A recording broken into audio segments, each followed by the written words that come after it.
l'agriculture, la pêche, l'élevage. Tu leur demandes 600 milliards. Lait. Tu leur demandes 600 milliards. Numérique. Tu leur demandes 600 milliards. yooyu yëpp dañ ko. L'agriculture et autres les trucs tu leur demandes 600 milliards. Ouais, mais pourquoi pas? Ah oui? Pourquoi pas? C'est-à-dire que ça c'est pour eux. Et tu c'est refuses, pas pour l'État. non, tu leur demandes 600 non, milliards. je ne leur demande pas 600 milliards. C'est-à-dire que et tu refuses de il ne faut pas manipuler. parce que seen waa ji bu muy wax naan 600 milliards la ñuy demander des mais loolu la. mais c'est pour leur documentation. loolu mooy ban documentation? c'est pour leur légalité. ban documentation? mais loolu la c'est-à-dire que li ñuy def li ñu leen di demander noonu c'est pour qu'ils se formalisent. Formaliser pourquoi pourquoi? continuer avec cette agriculture traditionnelle. cette agriculture informelle. gis nga tey lu rëy suñu mbay bi suñu napp bi ba ci sàmm bi loolu ko indi. yow xam nga monde rural boo xamante ni yow. yow déglu le monde rural boo xamante ni état moo koy jox fibre de soudure à cette période là. waaw état moo koy jox fibre de soudure à cette période. waaw war a soxla ci moom 600 milliards. waaw c'est un problème. mais pour ñu formaliser wu non déglu c'est un problème parce que ku amul lu mu dundee déglu ku amul lu mu dañuy waxtaan ku amul lu mu dundee nga xam ne yow yaay ñëw en appoint di ko jox ay par envoi di ko jox ay voues de soudure cash transfert nga war ko laaj 600 milliards paradoxe la. mais du kenn lañ ko laaj. non du kenn lañ mais ko laaj monde rural bi doo ko laaj booy wax day mel ni. monde rural bi doo ko laaj. benn nit lañ ko laaj mais monde rural bi j'ai dit le monde rural ñaata lañu. le monde rural mais ñaata lañu. c'est-à-dire aujourd'hui y a combien y a combien ñu ci ëpp xam nga aujourd'hui faites la division aujourd'hui da nga bëgg aujourd'hui non doo ko def mukk aujourd'hui waa d'accord aujourd'hui doo ko def aujourd'hui da ngay cumuler la caisse noire du président ñu changer tour bi comme ni ngeen koy tuddee nga cumuler la caisse les fonds spéciaux du président du premier ministre et du président de l'Assemblée nationale soo ko cumulé àgg na au bas mot 30 milliards l'année. léegi déglul ça ko àgg na 30 milliards. non c'est-à-dire la réduction du train de vie de l'État. nu mu matee 30 milliards non mën na 30 milliards. parce que président de la République moo ci ëppale. ñaata la am. 8 milliards la ñu 11 milliards.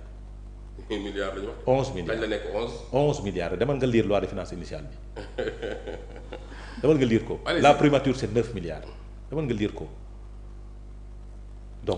donc pour dire que soo demee ba sooy def dama am na moi je suis éminemment social peut-être les écoles vous êtes des hommes de gauche ñoom ñi nekk ci pouvoir ce sont des hommes de gauche. donc ci côté boobu ci volet boobu man dama jàppoon ni dañu war a dawal yërmande mais nag malheureusement comme ni ko caat waxee. ay juutikat daggkatu juuti moo ñuy jiite moo tax dëkk bi voilà donc bëgguma ci àgg. donc pour dire que sur cette situation là. il faut que état bi li ngeen teg monde rural bi dafa bëri dafa metti. yow yaa gis loolu.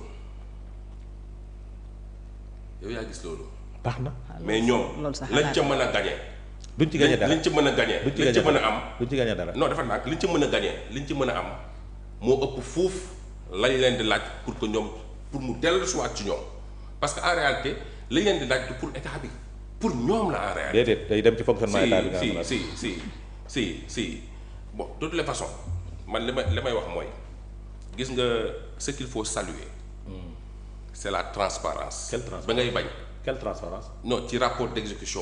Ministère des sports de la jeunesse des sports et de la culture ñaata la dépense. non mais c'est pas important. si c'est important j'ai besoin de savoir. non j'ai besoin de savoir. mais boo defee j'ai besoin de savoir boo laajee ñu jox la ko. non. mais exécution bi. def nañ ko lan moo tax feeñu ci. def nañ ko te trimestre bii passé mu feeñ ci. yow. j'ai dit pourquoi trimestre bii passé mu feeñ ci te trimestre bii feeñu ci. exécution bi ni ñu ko defee wax nañ la ko ba mu. kon da ngeen di innover da ngeen di innover wala da ngeen di nëbb. nee nañ la répartition fonction même investissement yi dépense d'investissement yi. j'ai pas dit ça wax nañ la. j'ai pas dit ça wax nañ la ordre et sécurité publique ñaata la. wax la. wax nañ la affaire économique ñaata la ci am. non attends je vais te dire une chose. mais lan nga bëgg lii nii dafa daan am ci rapport d'exécution budgétaire lii nii mais terewul à la fin day ànd ak annexe bi mooy tableau répartitif bi des dépenses des institutions. annexe boobu nag moom moo tëb li tax mu tëb xamuñu ko. non yow yaa bëgg a génnee li tax mu tëb. non dañoo ko dama ne xamuñu ko. xamuñu tax mu tëb. loolu nag manque de transparence mais moo tax ñuy wax problème de transparence aussi. non y a une transparence. parce que bu fekkee par exemple les délais ont été respectés. non la transparence lii mënu ko weesu. ñëpp jot ci rapport d'exécution budgétaire parce que quand même wax benn affaire ça dafa mës a génn nag. non dafa mës a génn nag. mais sénégalais yi mosuñu koo xool.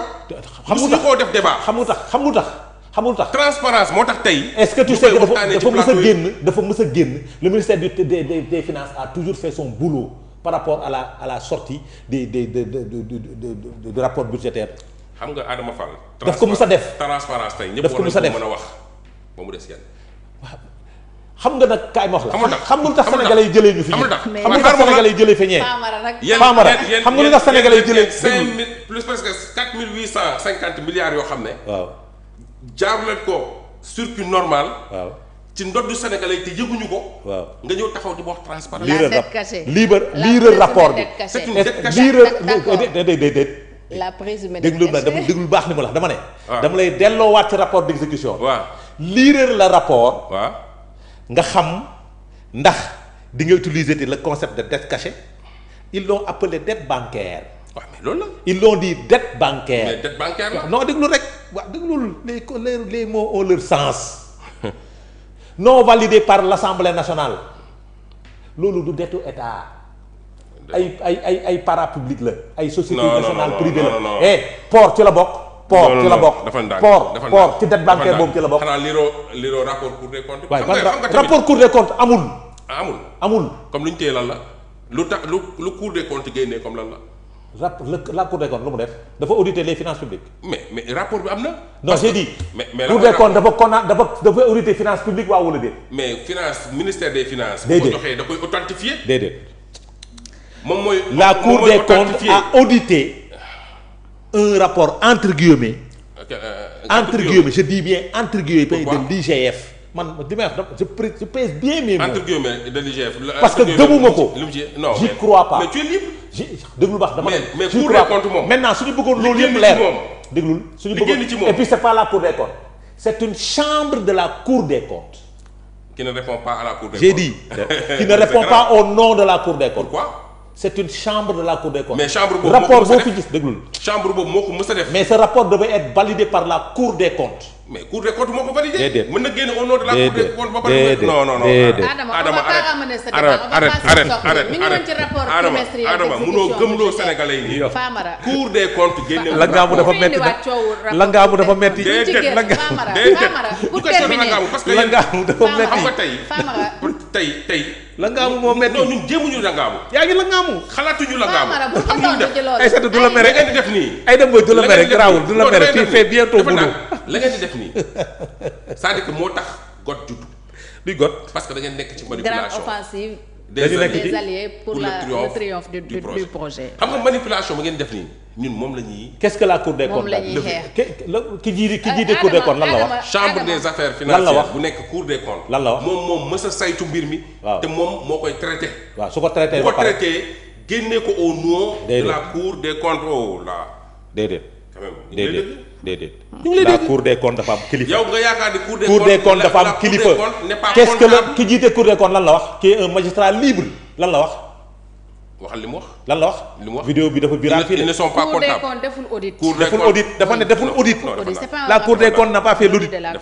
c'est un rapport bu ay fonctionnaires def sous la supervision de l'IGF.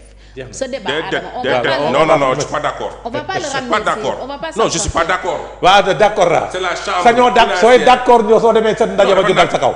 de la Cour des comptes moo homologué rapport bi. d'accord bu ko validé day mel ni rapport am la.